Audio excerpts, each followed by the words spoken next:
Salut, c'est Reg, j'espère que tu vas bien. Waouh! Bienvenue dans cette nouvelle vidéo.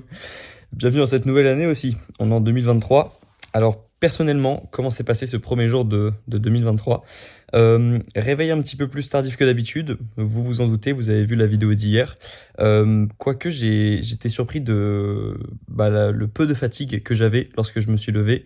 J'ai dormi de 5h30 à 11h30. Donc j'ai eu 6 heures de sommeil. Mais comme j'ai pas bu beaucoup, en fait, j'ai bien mieux récupéré que certains jours de l'an que j'avais fait ou que certains de mes amis qui ont un peu plus bu.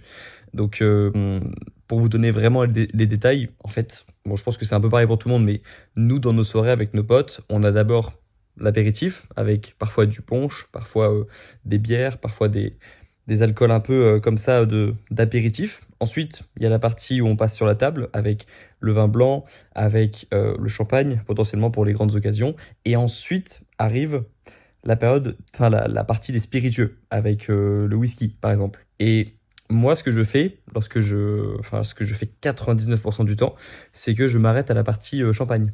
Voire parfois, je ne prends pas du tout le champagne ou le vin blanc. Donc, je prends juste en fait la partie apéritif.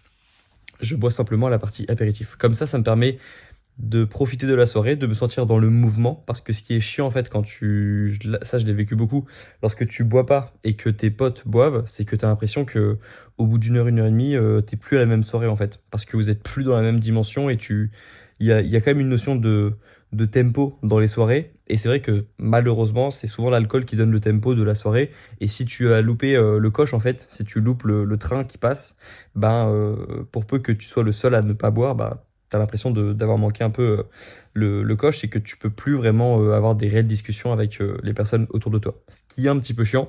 Et c'est aussi pour ça que j'aime bien, par exemple, euh, commencer la soirée avec les amis lors de l'apéritif. En plus, souvent, c'est les boissons qui sont les moins alcoolisées. C'est pour ça que je vais jamais jusqu'à la partie... batterie faible. Je vais jamais jusqu'à la partie spiritueux parce qu'en plus, c'est un truc que je fais vraiment très occasionnellement. Moi, j'avais vu la série Suits avec Harvey Specter, avec Mike Ross. Et il y avait The Rock aussi qui faisait ça, de boire un shot de tequila lorsqu'il fêtait une grosse occasion, un gros objectif accompli. Et dans la série Suits, il y avait Harvey Specter qui buvait un shot de whisky lorsqu'il fêtait aussi un gros contrat bien juteux négocié. Et il prenait son verre de whisky devant la vue de New York ou de Manhattan, je sais plus dans quelle ville c'est la série. Enfin bref, c'est une série que j'avais vue il y a quelques années. Et voilà, c'est pour ces occasions-là que moi je peux me prendre un petit shot de quelque chose. Mais en soirée, je le fais pas souvent. Je suis souvent le mec le plus raisonnable de la soirée, mais c'est parce que je suis comme ça, quoi. J'ai mes objectifs. Et justement, j'ai besoin de ne pas être fatigué le lendemain parce que déjà, je donne entre guillemets une soirée de ma vie à la soirée, enfin à mes amis, à l'ambiance festive, etc. Tout ça, c'est trop cool. Mais j'ai du mal à me dire que le lendemain, toute la journée, je vais être dans le mal ou je vais pas être dans un état op- même pas optimal, mais juste un état normal, quoi. Que je puisse faire des choses. Et donc, tout ça pour dire que je me suis réveillé à 11h30, mais j'étais pas très fatigué et le fait d'avoir pas bu beaucoup d'alcool en fait m'a aidé. Même si on pourrait croire hier que j'étais alcoolisé lorsque la vidéo est sortie, enfin lorsque j'ai publié la vidéo, mais en vrai je l'étais pas. J'avais pris juste du punch euh, à l'entrée, à l'apéritif. Ok, je me suis fait couper pendant que je parlais. Du coup, je disais que rien ne va changer fondamentalement en 2023. Enfin, dans le sens où je vais garder la même routine. Enfin, là, je viens de rentrer de la salle. J'ai pas fait de muscu, j'ai fait du cardio. Parce qu'en fait, hier, j'avais à la fois couru 5 km et à la fois fait une séance de muscu. Donc, j'étais pas mal cassé. Et normalement, aujourd'hui, je devais prendre un jour de récup.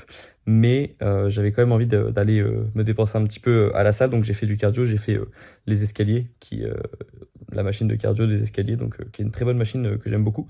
Donc j'ai ma petite routine comme ça où je fais soit 25 minutes d'escalier à une intensité modérée, soit 8 minutes à une intensité très élevée, où en fait je vais monter d'1 km/h à chaque fois la vitesse jusqu'à limite courir sur le tapis, courir sur le tapis qui imite les escaliers. Et donc à la fin ça devient très cardio, mais voilà, j'ai ma petite routine.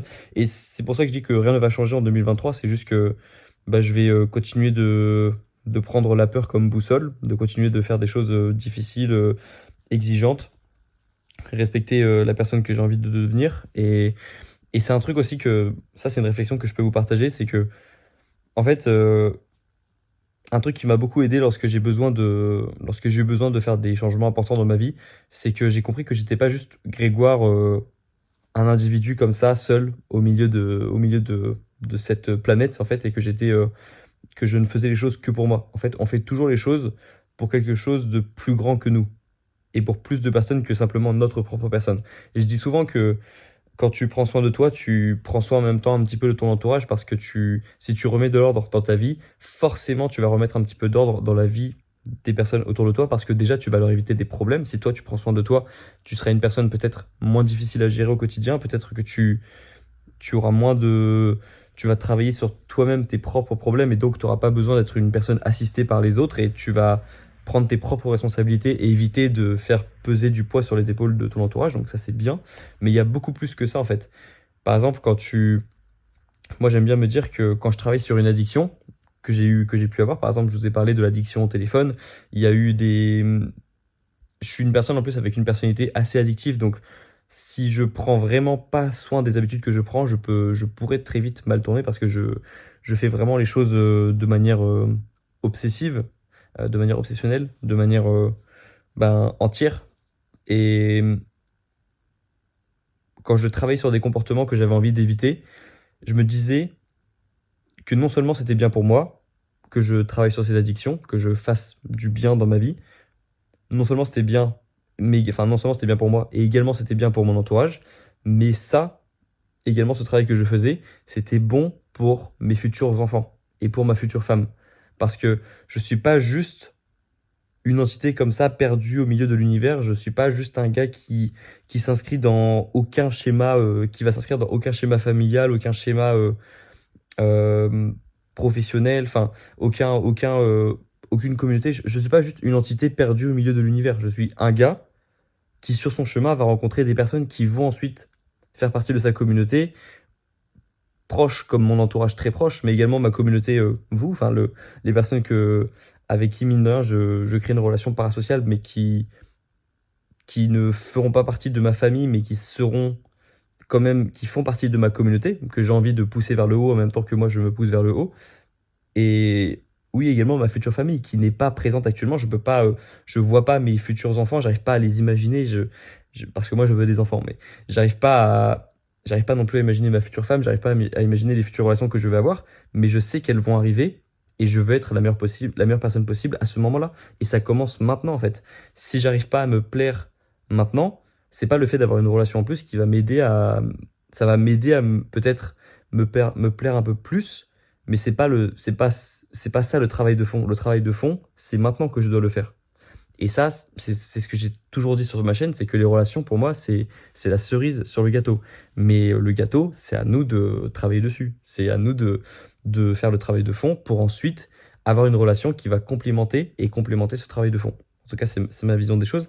Et par exemple, c'est tout con, mais quand je me suis motivé à aller à la salle de sport, j'imaginais plus tard, même si j'en ai pas vraiment conscience au tout début, non. C'était au début de mon envie de m'améliorer dans le sport et de devenir un gars plus sportif, j'avais pas encore cette vision des choses. C'était plutôt parce que j'avais juste envie de changer de corps et que je me plaisais pas dans mon corps.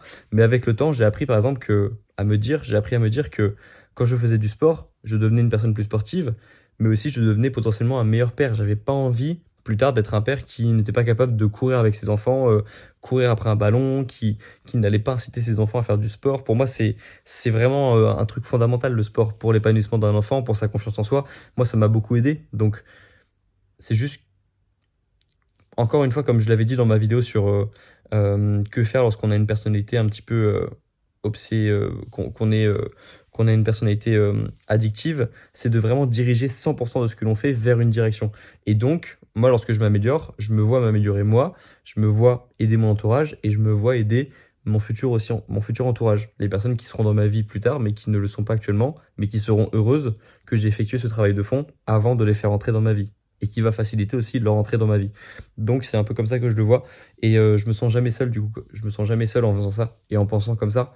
Parce que je suis toujours relié à soit des personnes que je n'ai pas encore rencontrées, soit des personnes que je connais déjà, qui vont avoir peut-être leur vie 1% meilleure grâce à moi, grâce à mes actions et grâce aux responsabilités que je prends. Donc c'est comme ça que je le vois et c'est comme ça que j'arrive à trouver aussi du sens dans ma vie parce qu'avec une vision comme ça, c'est difficile de ne pas se lever et de ne pas avoir une petite envie de faire quelque chose de son temps et de ses journées. Donc c'est ça le conseil que je vous donnerai ce soir, c'est de trouver une vision qui rend impossible et rendrait intolérable le fait de se lever le matin en n'ayant pas une petite envie de faire quelque chose de ses journées.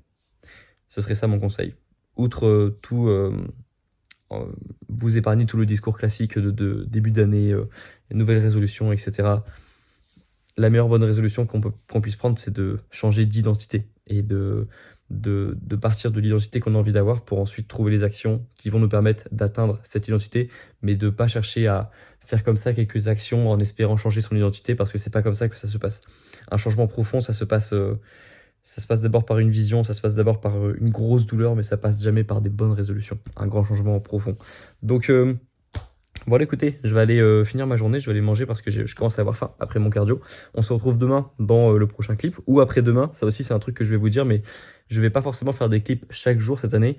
Je vais privilégier des clips lorsque j'ai vraiment un message à vous apporter comme ce soir, et pas forcément m'obliger à faire un clip chaque soir parce que j'ai aussi envie de garder une partie de mes journées privées et même si j'en dévoile pas beaucoup non plus dans ces clips, j'aime bien, je pense que je serai plus heureux cette année si j'arrive à, si je m'oblige pas tout simplement de faire des clips chaque jour, mais que je les fais lorsque j'ai vraiment envie de les faire et je pense que ça changera pas le but de cette chaîne qui est de montrer une évolution parce que je serai quand même assez régulier pour que vous puissiez voir ma tête quand même un nombre de fois chaque semaine qui vous permettra d'être motivé et de voir aussi l'évolution à la fin de l'année. Donc ça, ce sera un petit changement aussi pour cette année. En tout cas, prenez soin de vous et on se retrouve demain ou après-demain dans un prochain clip. Ciao!